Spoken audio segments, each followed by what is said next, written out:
Welcome back, and thanks for spending a little time with us. It's Thursday, and it's been half and half, or roundabouts, weather-wise.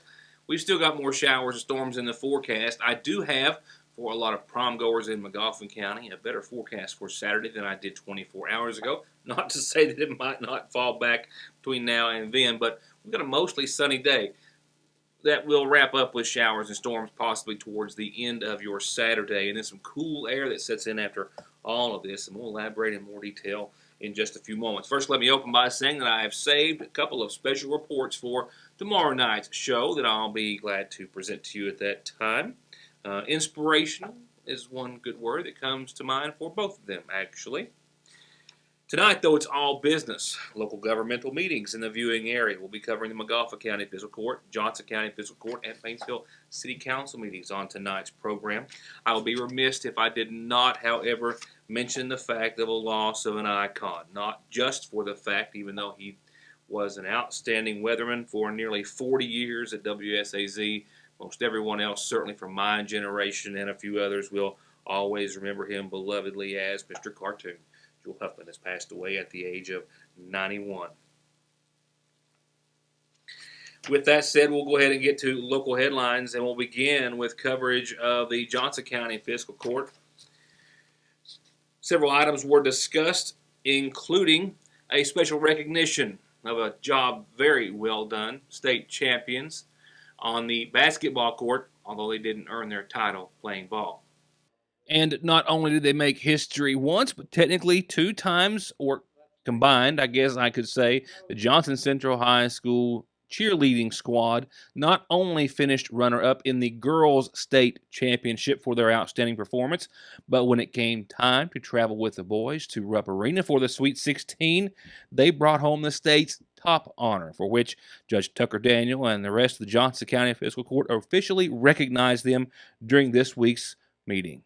Now, Cash, I've got a grandson, and he plays sports, and I see the cheerleaders. I've got a granddaughter that's a cheerleader, and I see what all they do and the hard work. And my God, they put in as much time or more practicing and working out and going to gymnastics classes and all that stuff as any athlete does. So we want to congratulate you guys, want to recognize your achievement, and I'm going to read a proclamation, and I'd like to have you, if you would, come up and maybe stand in front of the podium here, and we'll let the press get a picture. And I'll read this proclamation. It says, "To all whom these presents shall come, whereas the Johnson Central High School cheerleaders have achieved great success this year and made milestones in the school's history. And whereas the Johnson Central High School cheerleaders are under the direction of sponsor Anita Sturgill and McKenna Adams, Emily Horn, Sarah Roberts, Megan Airwood, Savannah Lowe, Allie Russell, Samantha Bays, Kenzie McCall, Emily Simpson, Allie Fairchild, Bailey McKenzie, Haley Robinson, Rachel Green, Haley Mills, Haley Sloan, Sarah Green, Erica Osborne, Allie Tibbs, Brooke Hobson, Savannah Penix, and Bailey Ward have brought great honor not only to themselves but to the school. And whereas the Johnson Central High School cheerleaders won first place in the 57th District cheerleading competition, and we just mentioned second place in the girls' state, and the boys' Sweet 16 state champions, they made school history by becoming the first sports team to win a state title. Now therefore be it resolved that I, R.T. Daniel, Judge Executive of Johnson County, Kentucky, recognizes and honors the Johnson Central High School cheerleaders for their hard work and dedication, and hereby proclaim April 13, 2015 as Johnson County High School Cheerleaders Day. So ladies, congratulations and thank you.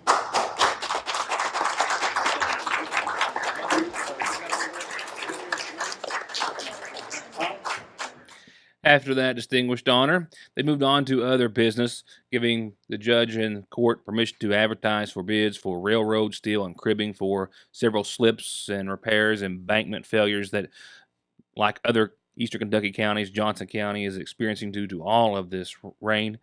They also made an amendment to the sheriff's office budget for an increase reported of $8,100. They authorized training for Deputy Coroner Bill Robinson.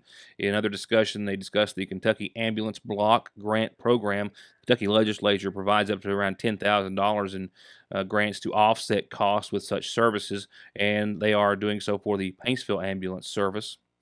There was some discussion about the Johnson County Sheriff's Department. Regina McClure of the Big Sandy Ad discussed efforts by the Johnson County Sheriff's Department to purchase a new police cruiser with funds that they have received. They're also going to make the complete match with in-house funds raised by the Johnson County Sheriff's Department. And she also discussed a resolution to allow the Sheriff's Office to acquire bulletproof vests to replace all of those that they have, which have since expired. The state has a pot of money that we can access that from the sale of weapons when they confiscate them during drug busts and things like that.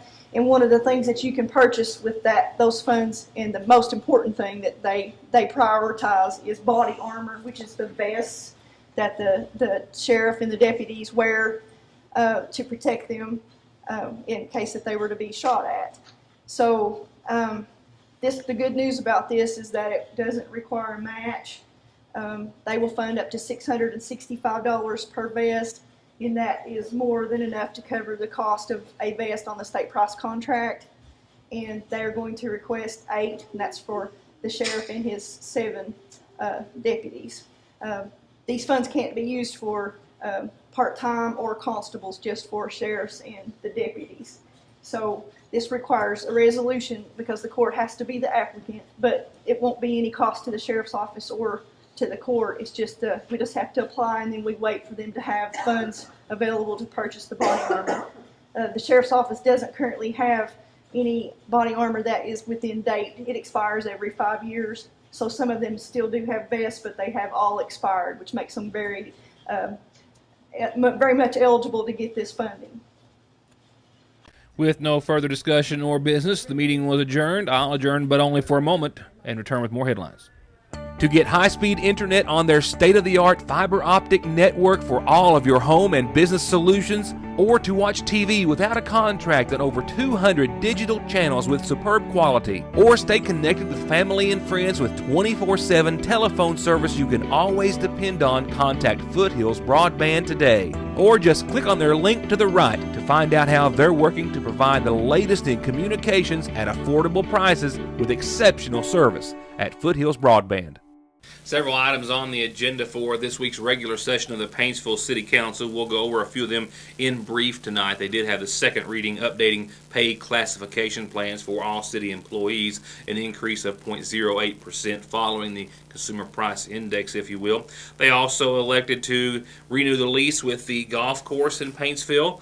After seeing a consistent loss, they are trying to manage ways to see that it at least breaks even. I believe around $130,000 in a 9-month period was cited. They're hoping to incorporate that with the tourism possibly, or looking into the matter, I should say, in an effort to try to see that they can try to stave off as many losses as possible in keeping the icon going, as everyone agreed. Some bridge repair. If you've been on the links at the Paintsville Golf Course, there's a bridge, of course, that goes over the waterway, and it's in need of repair. From what I understand, someone has made a contribution to the Paul B. Hall Foundation in the amount of $30,000 to go towards the $43,000 that it will take to repair that bridge that is traversed by golfers as they play.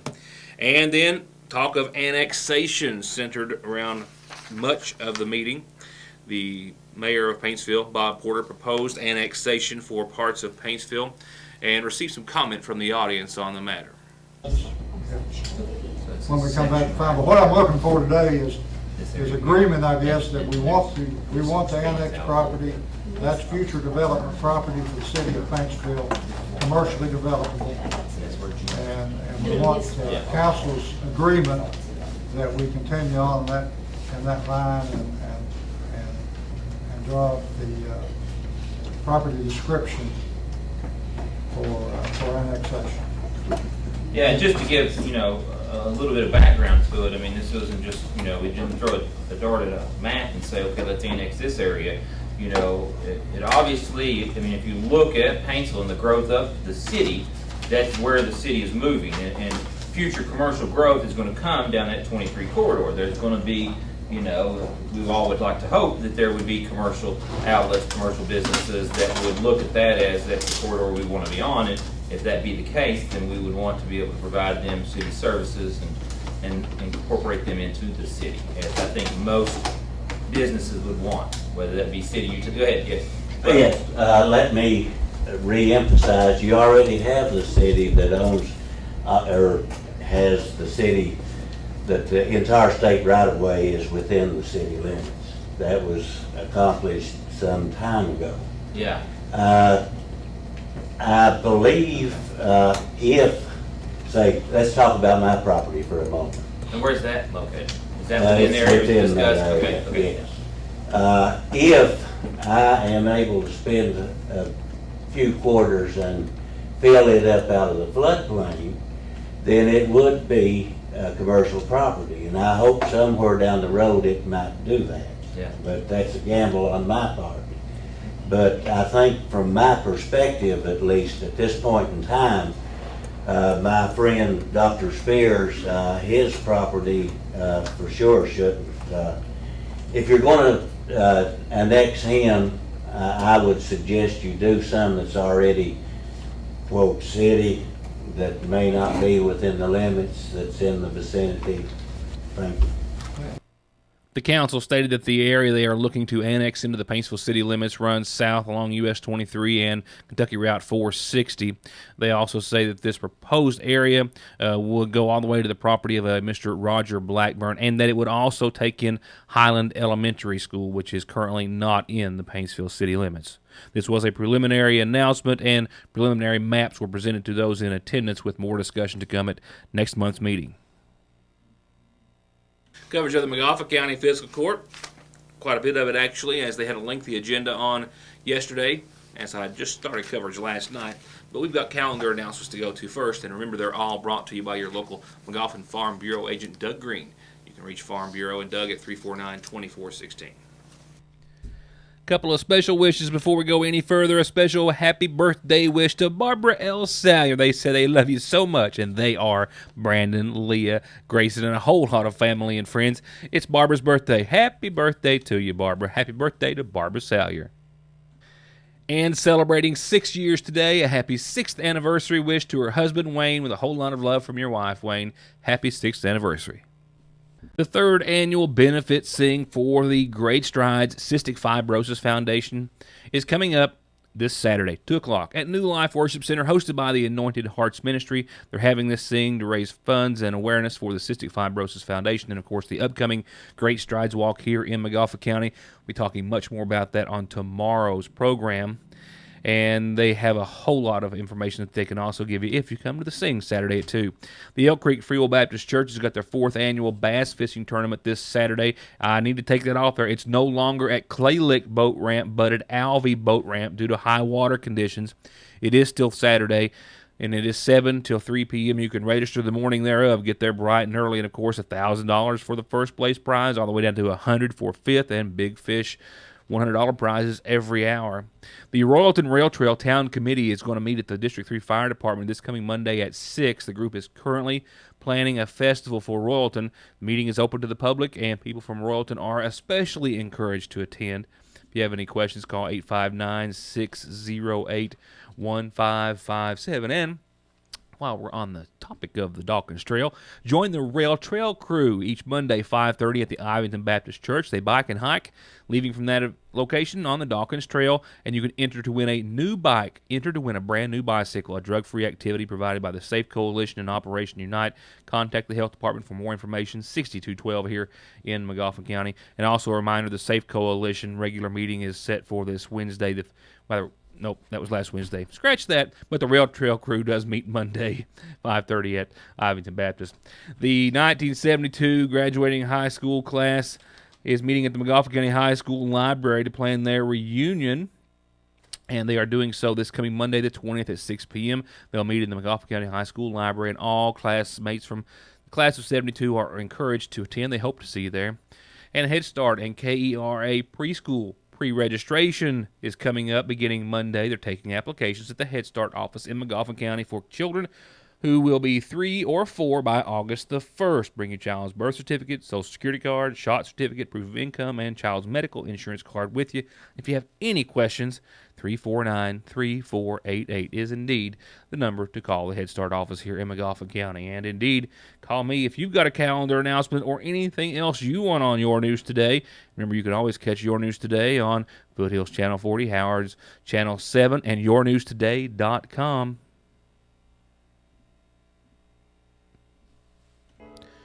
And from the McGoffin County Funeral Home, a reminder about services to be held tomorrow afternoon at 2 in honor of 34-year-old Jimmy Wayne Hammond of Sagersville, who is survived by his mother, Judy Poe Gamble, brothers Tony Gamble, Lloyd, Stevie, and Ronnie Hammond, as well as sisters Janet Jordan and Carolyn Hammond. Services once again tomorrow at 2 at the Elk Creek Free Will Baptist Church, which is also where visitation is this evening.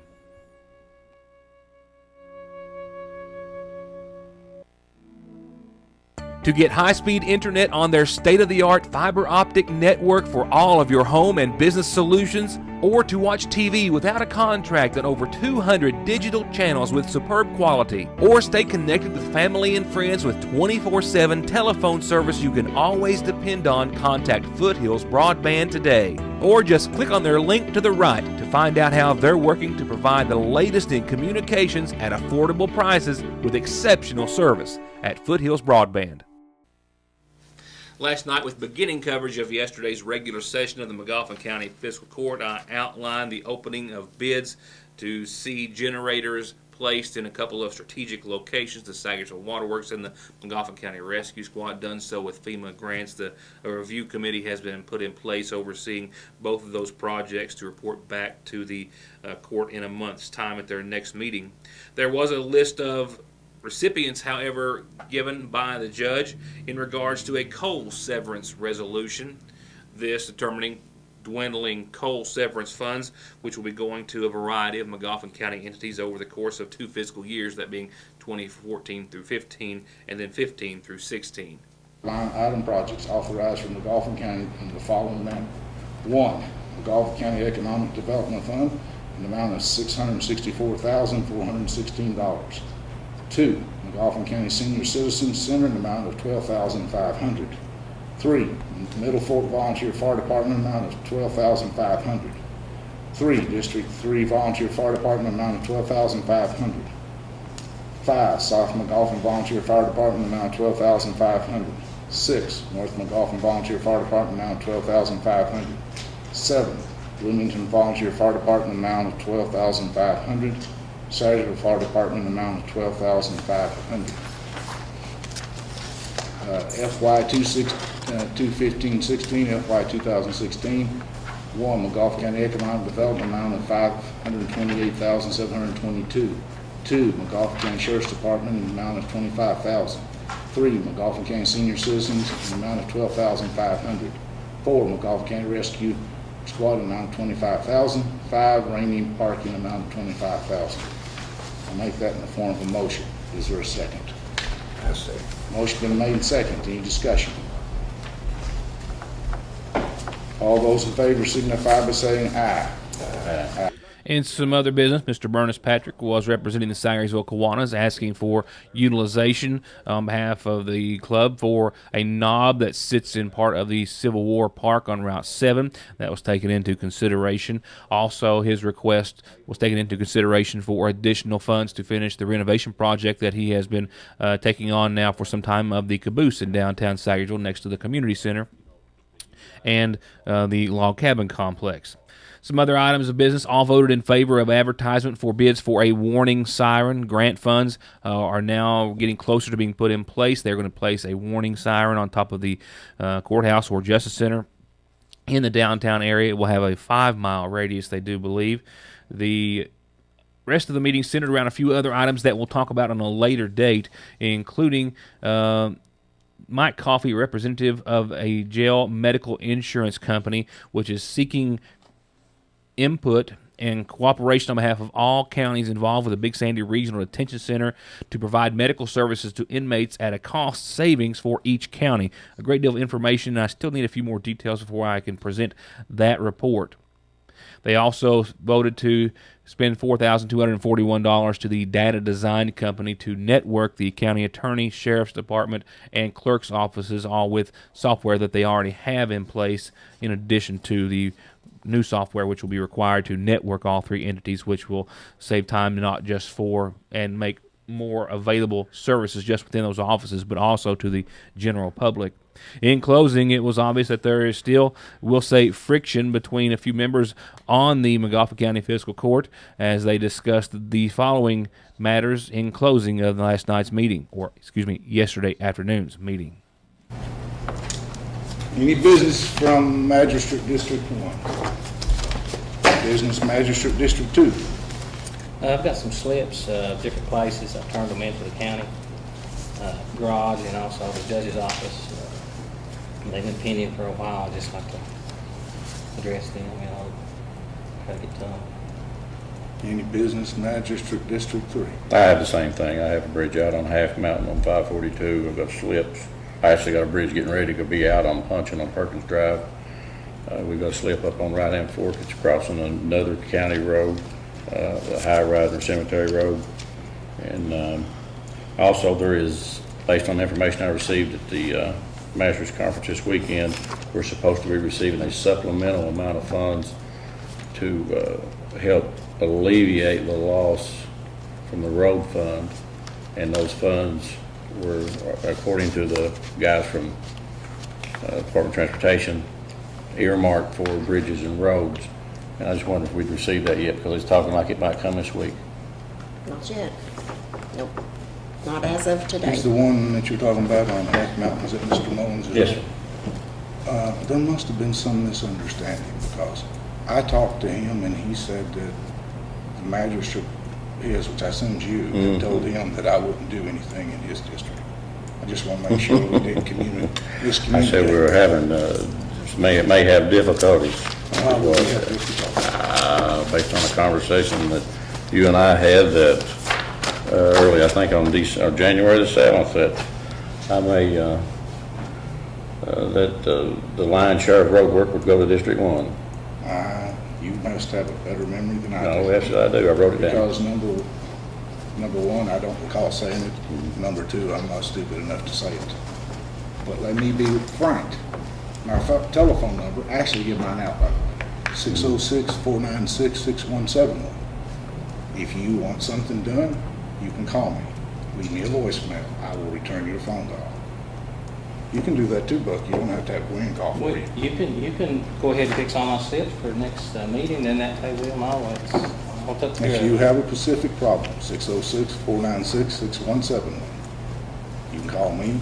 If you have trouble getting up with me, call the office and they'll leave you a message. But you don't have to get Gwen to call. Well, she's my secretary, see, She get paid good? Oh, yes. She does a good job. From now on, if you want to talk, you need to call. And I am nearly out of time, so a short and semi-sweet, we'll say, forecast powered by Licking Valley RECC, topped out at 72 today, and we're about that and holding right now, 69 actually here at the studio. If you're catching the early show, we'll fall back down to 53, mostly cloudy skies, 30% chance of some showers during the overnight, and there are a few light showers still out there dotting the radar in the eastern Kentucky and viewing area. Don't be surprised if you see a couple, nothing in severity. Tomorrow, a 30% chance of showers and thunderstorms, mainly after 7, mostly cloudy, and we'll see back the 70s, I do believe, and some isolated showers, maybe a storm or two possible as well on your Friday. Friday night, those will start to wane, but clouds are not going anywhere. But they do give us a break on Saturday with a very slight chance of some showers and storms on your Saturday. For prom goers, well, here's how it's shaping up. We've got a 10% chance of some showers, not until after, say, 5 o'clock in the afternoon on your Saturday, maybe even later than that when they actually start to build into the area. So the first part and the majority of your Saturday will be pretty nice, 73 and under some sunshine, which will hopefully go a long way, or at least a considerable amount of way to dry things up. 57, but but by Saturday night, a chance of showers and thunderstorms makes its way back into the picture. I'm hoping not until maybe all the prom goers are back home and safe and sound, and maybe even after 2 or 3 in the morning or thereafter. That's my hope, and that's the forecast for now, but we'll know more tomorrow. Sunday, wrapping up your weekend with showers and thunderstorms. Those showers and thunderstorms that come back late Saturday night, technically early Sunday morning, should stick around most all day for the latter half of your weekend. And on the backside of that, while we'll see 71 and mostly cloudy and a continued threat of showers and thunderstorms, it's getting so old. By Tuesday, we'll see a big cool down. A front rolls in, clears things up with 64, mostly sunny degrees on your Tuesday, and we'll stay in the 60s for a couple of days thereafter. That indeed. And not that we don't want you here each and every weeknight. I've saved a couple of special reports for tomorrow. Hope to see you then. Good night.